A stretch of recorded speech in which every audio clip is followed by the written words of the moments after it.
Šiaip traukė mane nuo mažens sunkiai tokia didelė technika, traukiniai, taip pat augau netoli geležinkelio bėgių, mano mama dirba Lietuvos geležinkeliuose, tai todėl pats nusprendžiau pasirinkti profesiją kažkokią Lietuvos geležinkeliuose.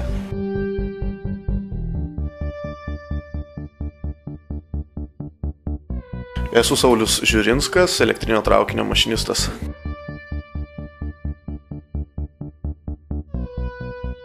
Būnant mašinistu tai yra ko gero sunkiausiai nenormuotas darbo grafikas. Būna tenka dirbti ir naktį, keltis anksti ryte, vėlai darbą baiginėti. Lietuvos geležinkeliuose jau dirbu 9 metus. Traukinio mašinistu apie 2 metus. Buvau elektrinio traukinio konduktorius, dalinai atliekantis mašinisto padėjėjo pareigas.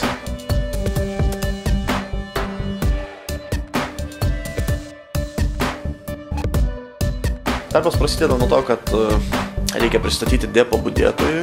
Toliau mes keliaujam į medicininį punktą, kur yra patikrinamas kraujospūdis, pučiama į alkotesterį.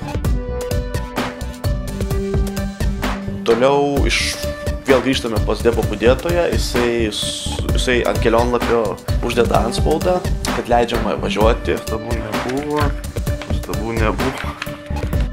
Išduoda reikiamą dokumentaciją, reikiamą inventorių. Pastabų nebuvo. Reiškia, viską gerai. Tai yra tokia apyrankė, kuri matuoja kūno varžą. Jis perduoda į specialų prietaisą. Jeigu kūno varža pasikeičia, kad tokios specialios lemputės, tai reikia paspausti mygtuką. Jeigu to yra nepadaroma, po kurio laiko suveikia automatiniai stabdžiai, traukinys sustoja. Žmogus yra kontroliuojamas. Žmogus kontroliuoja prietaisus traukinyje, prietaisai žmogų kontroliuoja. Toliau be abejo keliaujame į traukinį, kur pirmiausia, ką padarom, tai patikrinam traukinio bortinį žurnalą, jame esančius įrašus, ten jeigu yra gedimai kažkokie, ar jie pašalinti, ar viskas tvarkoj. Šiuo atveju nieko nėra, viskas gerai, reiškia, galima traukinį priiminėti.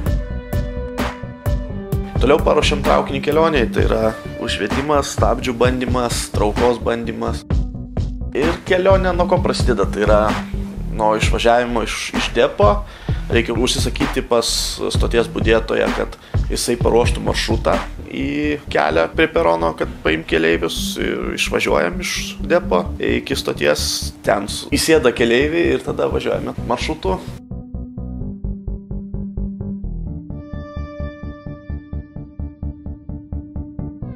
Buvo nutikę tai, kad į kelią buvo išbėgęs didelis briedis ir teko labai staigiai stabdyti, tai iš tikrųjų buvo baimė, šokas, bet susidarimo pavyko išvengti.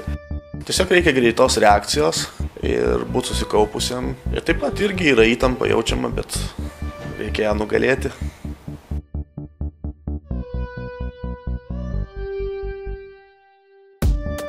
Važinėjomės Naujoji Vilnia Vilnius Trakai ir Naujoji Vilnia Vilnius Kaunas. Labiausiai patinka važiuoti į Kauną ir ekspresų traukiniu.